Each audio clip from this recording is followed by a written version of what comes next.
7 Complex Lessons in Education for the Future by Edgar Morin. Chapter 1. Detecting Error and Illusion. Everything we know is subject to error and illusion. The education of the future should confront this double-faced problem of error and illusion. The greatest error would be to underestimate the problem of error. The greatest illusion is to underestimate the problem of illusion. Recognition of error and illusion is all the more difficult in that error and illusion are not recognized as such.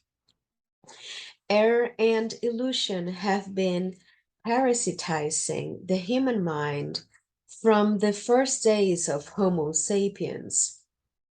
When we consider the past, including the recent past, it seems to us that people were blinded by countless errors and illusions. In German ideology, Marx and Engels observed that men have always had misconceptions about themselves, about what they are doing and what they ought to do, and about the world in which they live.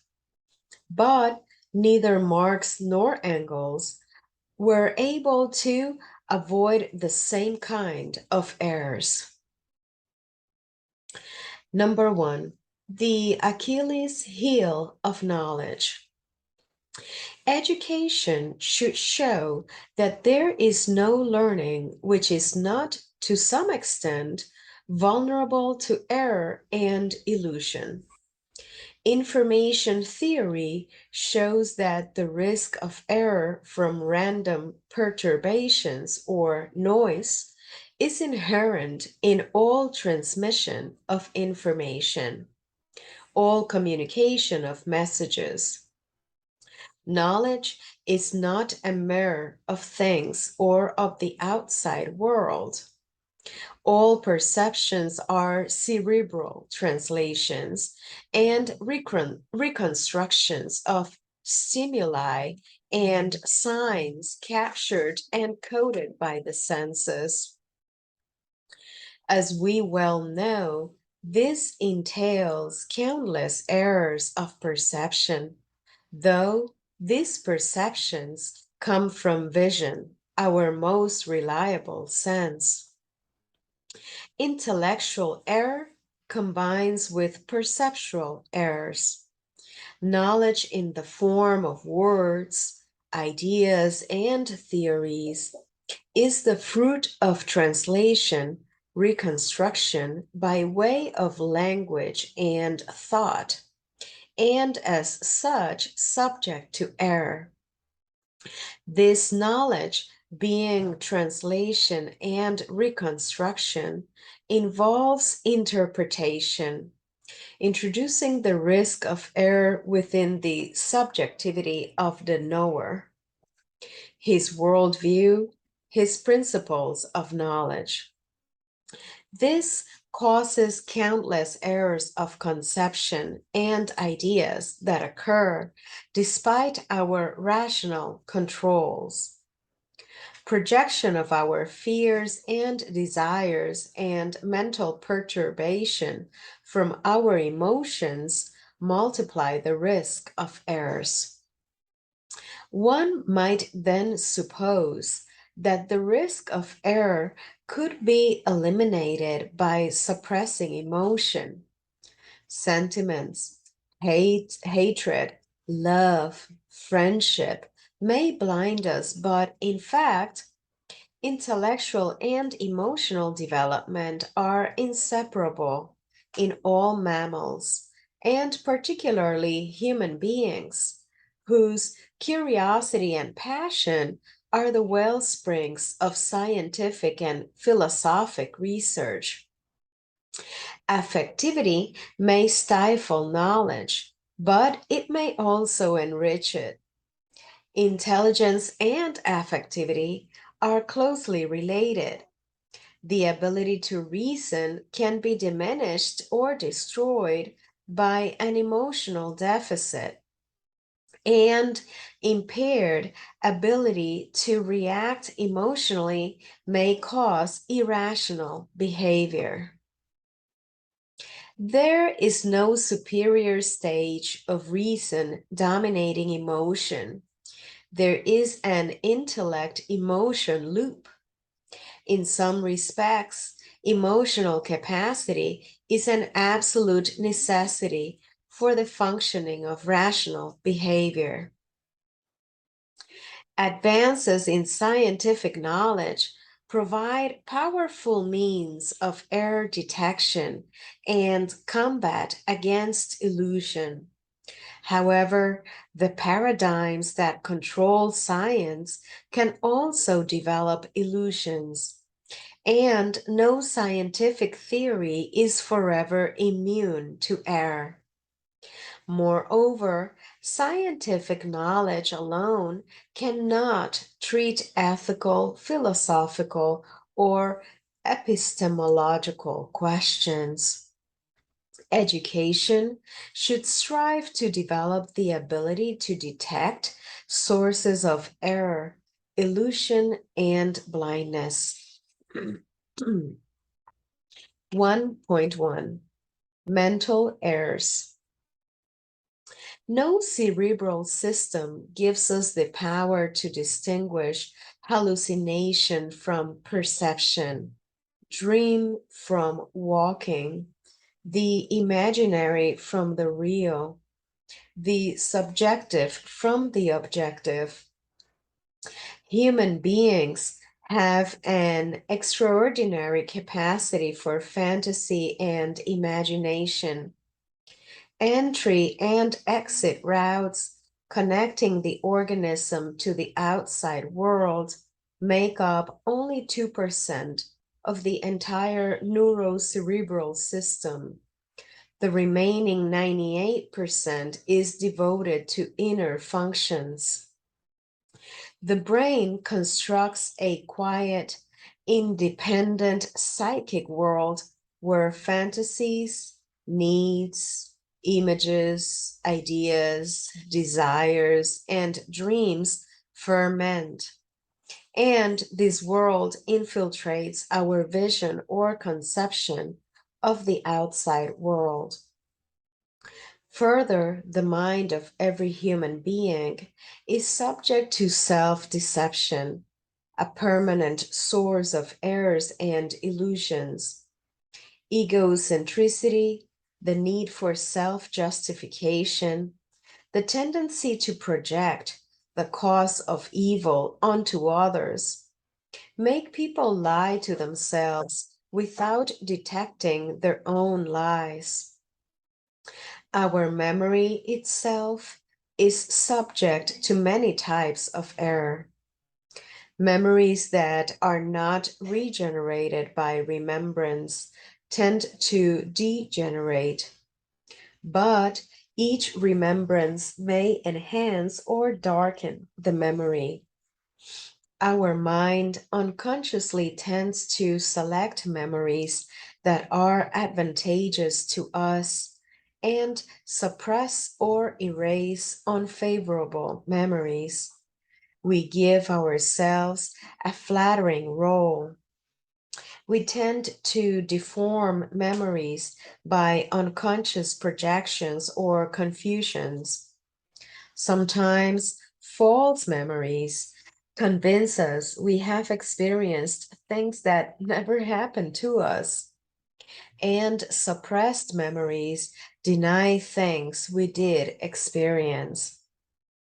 So, memory, an indispensable source of truth, is subject to error and illusion. 1.2 Intellectual errors. Our systems of ideas, theories, doctrines, ideologies are subject to error, and in addition, they protect errors and illusions contained in themselves. Resistance to unsuitable or indigestible information is inherent to the organizational logic of all systems of ideas. Theories resist attack from adverse theories and arguments. Even scientific theories, which are the only ones that accept the possibility of refutation, tend to manifest this resistance. Doctrines are self-enclosed theories, absolutely convinced of their truth and invulnerable to all criticism that shows up their errors. 1.3 Errors of reason. The rational activity of the mind is what allows us to distinguish dream and waking, real and imaginary, subjective and objective. Rationality draws on various means of control: the environment, physical resistance to desire and imagination from the surroundings, practice, verifying activity, culture, reference to common knowledge, other people. Do you see the same thing as me? The cortex, memory, logical operations. In other words, rationality is corrective. Rationality is the best safeguard against error and illusion. There is a constructive rationality that develops coherent theories and verifies the logic of theoretical organization in terms of compatibility between various ideas composing the theory and agreement between assertions and the empirical data to which it applies. This rationality must remain open to everything that disputes it. Otherwise, it closes itself into a doctrine and becomes rationalization. And there is a critical rationality which is exercised particularly on error and illusion in beliefs, doctrines, and theories. But rationality itself is subject to error and illusion when, as just indicated, it is perverted into rationalization. Rationalization believes itself to be rational because it constructs a perfectly logical system based on deduction or induction. However, rationalization is based on false or mutilated foundations and remains closed to dispute from contradictory arguments and empirical verification. Rationalization is closed, rationality is open. Though rationalization draws on the same sources as rationality, it is one of the most powerful sources of error and illusion. A doctrine that obeys a mechanical, determinist model to consider the world is not rational but rationalized. True rationality is by nature open and engaged in dialogue with the real, which resists it. It constantly goes back and forth between the logical instance and the empirical instance. It is the fruit of debate of ideas and not the property of a system of ideas. Rationalism that ignores subjectivity, affectivity, life, and beings is irrational. Rationality must recognize the contribution of emotions, love, repentance. True rationality knows the limits of logic, determinism, mechanics. It knows that the human mind cannot be omniscient, that mystery is part of reality. It negotiates with the obscure, the irrationalized, the irrationaliza- irrationalizable. It is not only critical, but self critical. True rationality can be recognized by its capacity to recognize its own shortcomings. Rationality is not an exclusive prerogative of scientific and technical minds denied to others. Learned atomists, rational under laboratory constraints and in their sphere of competence, may be completely irrational in politics or private life. Similarly, Western civilization does not have a monopoly on rationality. Long considering itself proprietor of rationality, Western Europe judged all cultures in terms of technological performance and sought nothing but error, illusion, and backwardness in other cultures. We should know that every society has rationality, including archaic societies with their rationality in tool making, hunting strategy, and knowledge of plants, animals, and terrain. And all societies have myth, magic, and religion. In our Western societies, we have myth, magic, and religion, including the myth of providential reason, and the religion of progress. We start to become truly rational when we recognize the rationalization included in our rationality and recognize our own myths, including the myths of our almighty reason and guaranteed progress. This is why, in educating for the future, we must recognize the principle of rational uncertainty.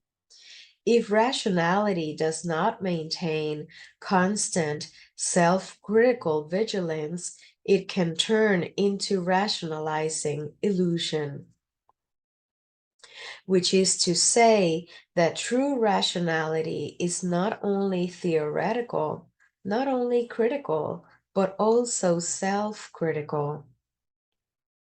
1.4 Blinding Paradigms. The play of truth and error not only functions in the empirical verification and logical coherence of theories, it also functions profoundly in the invisible depths of paradigms. This is why education must learn to examine them. A paradigm can be defined as the promotion selection of master concepts of intelligibility, order in determinist concepts, matter in materialistic concepts, mind in spiritual concepts, structure in structuralist concepts, are the master selected selecting concepts that exclude or subordinate antinomical concepts, disorder, mind, matter, event. Thus, the paradigmatic level is the level of the principle of selection of ideas to be integrated into the discourse or theory, or refused and rejected. Determination of master logical operations. The paradigm, hidden beneath the logic, selects the logical operations that become preponderant, pertinent, and evident under its dominion. Exclusion, inclusion, disjunction, conjunction, implication, negation. The paradigm grants privilege to certain logical operations to the detriment of others, such as disjunction to the detriment of conjunction, and grants validity and universality to its chosen logic.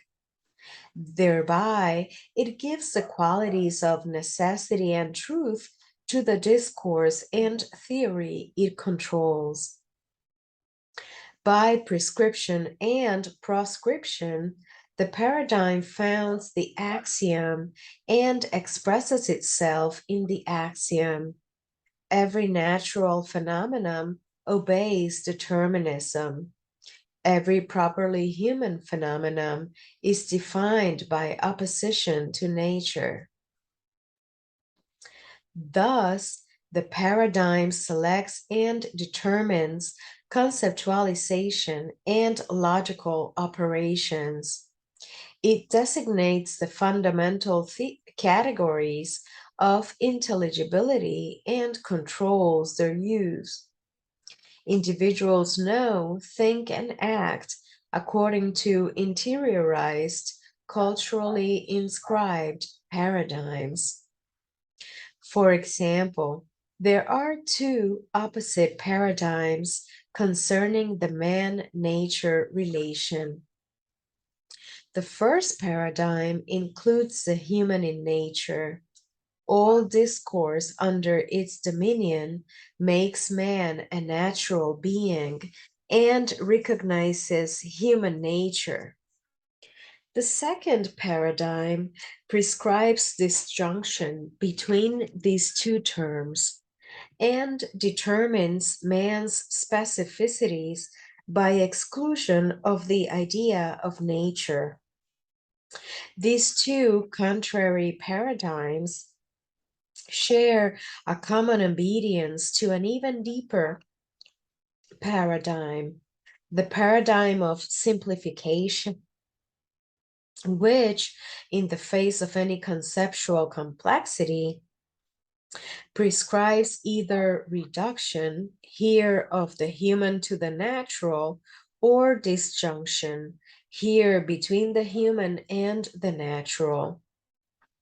Both of these paradigms preclude conception of the uniduality, natural, cultural, cerebral, psychic, of human reality, and also preclude conception of both implication and separation in the relation between man and nature.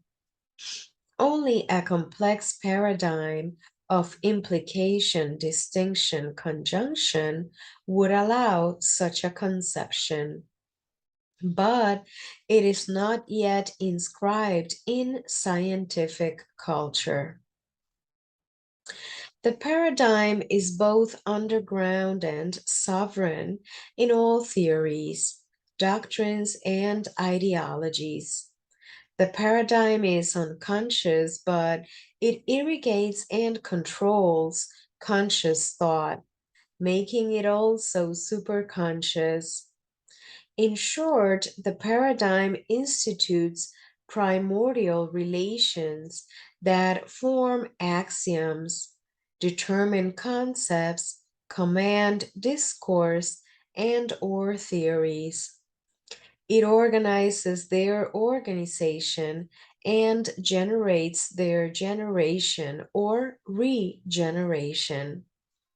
The Great Western Paradigm, formulated by Descartes and imposed by developments in European history since the 17th century, should be mentioned here. The Cartesian paradigm disconnects subject and object, each in its own sphere.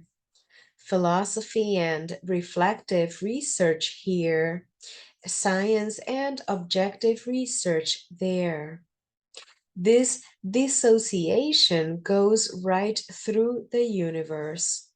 Subject, object, soul, body, mind, matter, quality, quantity, finality or finality and causality, sentiment, reason, liberty, determinism, existence, essence. It is indeed a paradigm. It determines the sovereign concepts and prescribes the logical relation of disconnection. Disobedience to this disconnection is necessarily clandestine, marginal, deviant. This paradigm determines a double vision of the world, in fact, a doubling of the world. One is a world of objects that can be observed, experimented, manipulated. The other is a world of subjects that raise problems of existence, communication, conscience, destiny. A paradigm may elucidate and blind, reveal and obscure. There, deeply ensconced inside the paradigm lies a crucial factor in the game of truth and error. Number two, imprinting and normalization. The determinism of paradigms and explanatory models combines with the determinism of convictions and beliefs, which, when they rule over a society, impose on one and all the imperative force of the sacred, the normalizing force of dogma, the prohibitive force of taboo. Dominant doctrines and ideologies also dispose of the imperative force that brings evidence to those who are already convinced, and coercive force that instills inhibitory fear in those who might have doubted. The prohibitive and imperative powers of paradigms, official beliefs, sovereign doctrines, and established truths combine to determine cognitive stereotypes, unquestioned received ideas, uncontested stupid beliefs, triumphant absurdities, and rejections of evidence in the name of evidence to expand the reign of intellectual and cognitive conformism in all latitudes. All the truly social, economic, political determinations, power, hierarchy, class divisions, specialization, and, in our modern times, techno bureaucratization of work converge and synergize with all the truly cultural determinations to imprison knowledge in a multi determinism of imperatives, standards, prohibitions, rigidities, deadlocks. Cognitive conformism is much more than conformism.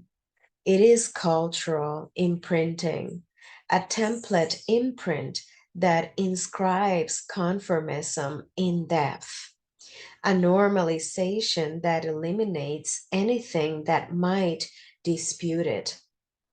Imprinting is the term used by Konrad Lorenz to describe the indelible mark imposed by the first experiences of a young animal, such as the newly hatched chick who follows the first living creature that goes by, making it its mother. H.C. Anderson already told his version of the story in The Ugly Duckling. Cultural imprinting marks human beings from birth with the seal of family culture, followed by school culture, and then university and professional culture. Cultural and sociological selection of ideas rarely obeys their truth.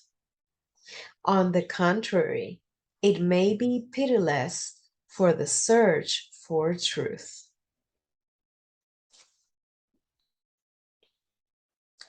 Number three, noology, possession.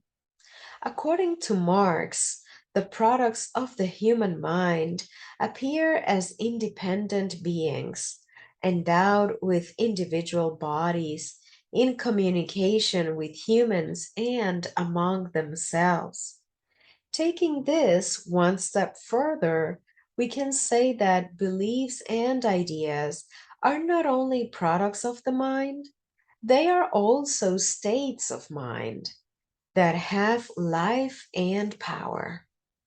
That is why they can possess us. We should be aware that a noosphere arose in the very dawn of humanity, a sphere of things of the mind with its parade of myths and gods, and the extraordinary upsurge of these spiritual beings pushed and dragged Homo sapiens into exaltation, adoration, ecstasies, massacres, cruelties, and sublimities unknown in the animal kingdom. Ever since that dawning, we live in the depths of a forest of myths that enrich our cultures. The noosphere, pure creation of our souls and minds, is in us, and we are in the noosphere. Myths took shape, consistence, reality from fantasies formed in our dreams and imaginations. Ideas took shape, consistence, reality from symbols and thoughts of our intelligence. Myths and ideas came back to us, invaded us, gave us emotion, love, hate, ecstasy, fury. Possessed humans can die or kill for a god, for an idea. Still today, at the dawn of the third millennium, our ideal demons, like the Greek demons and sometimes like the demons of the gospel, submerge our consciousness, make us unconscious, while giving us the illusion of being hyper conscious. Societies domesticate individuals by myths and ideas, which in turn domesticate societies and individuals.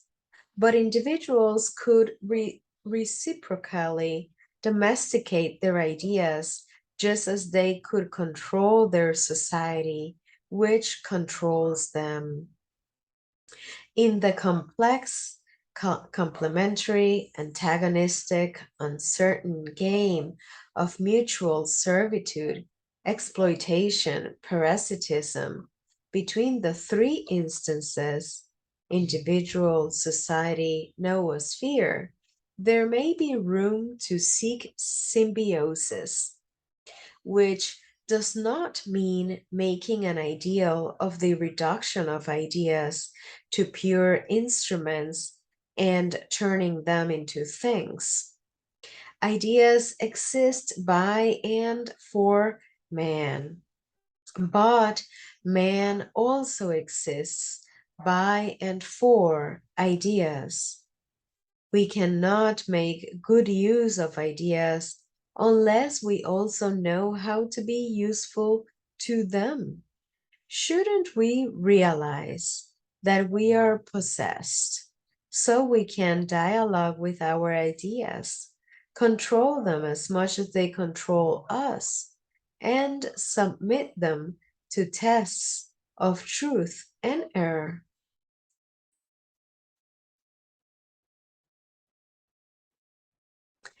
An idea or a theory should not be purely and simply instrumentalized, nor should it tyrannically impose its verdicts.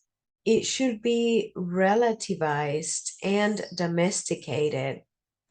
A theory should assist and orient the cognitive strategies adopted by human subjects. It is hard for us to distinguish the moment of separation and opposition between things that come from the same source. Ideality, a mode of existence required for the idea to convey the real, and idealism, the real possessed by the idea. Rationality, a system of dialogue between the idea and the real, and rationalization, which blocks such dialogue. Similarly, it is very hard to recognize the myth hidden under the label of science or reason.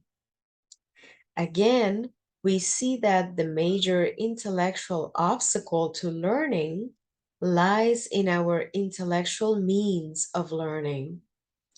Lenin said that the facts are stubborn. He did not realize that fixed ideas and driving ideas, his very own ideas, are even more stubborn. Myth and ideology destroy and devour facts. And yet, it is by ideas that we can perceive the shortcomings and dangers of the idea. Whence the inescapable paradox. We have to lead a crucial battle against ideas, but we cannot do it without the help of ideas. We should always remember to keep our ideas in their place as mediators and not identify them with reality. The only ideas we should trust are ideas that include the idea that the real resists the idea. This is an indispensable task in the fight against illusion. Number 4, the unexpected. The unexpected surprises us because we are too safely ensconced in our theories and ideas, and they are not structured to receive novelty. But novelty constantly arises. There is no way we can predict it exactly as it will occur, but we should always expect it. Expect the unexpected. Chapter 5, Confronting Uncertainties. And once the unexpected has happened, we must be able to revise our theories and ideas instead of pushing and shoving the new fact in an attempt to stuff it into a theory that really cannot accommodate it. Number 5, uncertain knowledge. So many sources, so many causes of error and illusion, endlessly renewed in all our learning. This is why, in all stages of education, we must bring out major questions on the possibility of true knowledge. Just as oxygen killed primitive forms of life until living beings were able to use this toxin as a detoxicator, so uncertainty, which kills simplistic learning, is the detoxicator of complex knowledge. Nonetheless, learning will always be an adventure for which education should supply the indispensable travel kit. Learning about learning, which includes integrating the learner into his knowledge, should be recognized by educators as a basic principle and permanent necessity. We should understand that there are bioanthropological conditions, aptitudes of the human brained mind, sociocultural conditions, culture open to dialogue and exchange of ideas, and noological conditions, open theories that permit true questioning, meaning fundamental questioning of the world, man, and knowledge itself. We should understand that in the search for truth, self observation is inseparable from observation, self criticism inseparable from criticism, processes of reflection inseparable from processes of objectivation. We should learn that the search for truth requires seeking and developing meta viewpoints, allowing for reflectivity, particularly integration of the observer conceiver in the observation conception, and ecologizing the observation conception in its own mental cultural context. We can even make use of the faculty of ideas to possess us and let ourselves be possessed by ideas of criticism, self criticism, openness, complexity. The ideas I defend here are not so much ideas I possess as ideas that possess me. More generally, we should try to play on these double possessions of ideas by our mind and our mind by ideas to reach forms where mutual servitude would become conviviality. Because this is a key problem, how can we establish conviviality with our ideas as with our myths? The human mind should beware of its ideal products, which are at the same time a vital necessity. We must exert constant control in order to avoid idealism and rationalization.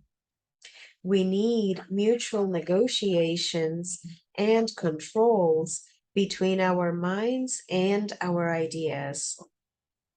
We need exchange and communication between the different regions of our minds.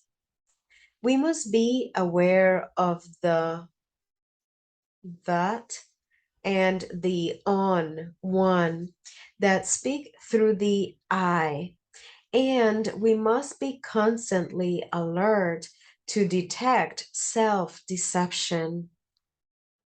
We need to civilize our theories. We need a new generation of open, rational, critical, reflective, self critical theories that can reform themselves. We have to find meta viewpoints on the noosphere that can only be found with the help of complex ideas in cooperation with our minds, themselves seeking meta viewpoints for self observation and self conception. We need a paradigm compatible with complex knowledge to crystallize and take root. Possibilities of error and illusion are multiple and permanent. They come from the social and cultural exterior to inhibit the mind's autonomy and prohibit the search for truth. They come from within, sometimes ensconced in our best means of knowing, and cause the mind to make mistakes itself and about itself. Such terrible suffering and aberrations have been caused by errors and illusions down through human history, culminating in the most horrifying suffering and aberrations in our 20th century. The cognitive problem has great historical, social, political, and anthropological importance. If we can hope for basic progress in the 21st century, it would be that men and women could stop being the unconscious toys of their ideas, and not only their ideas, but their own self deception. The major responsibility of education is to arm every single person for the vital combat for lucidity.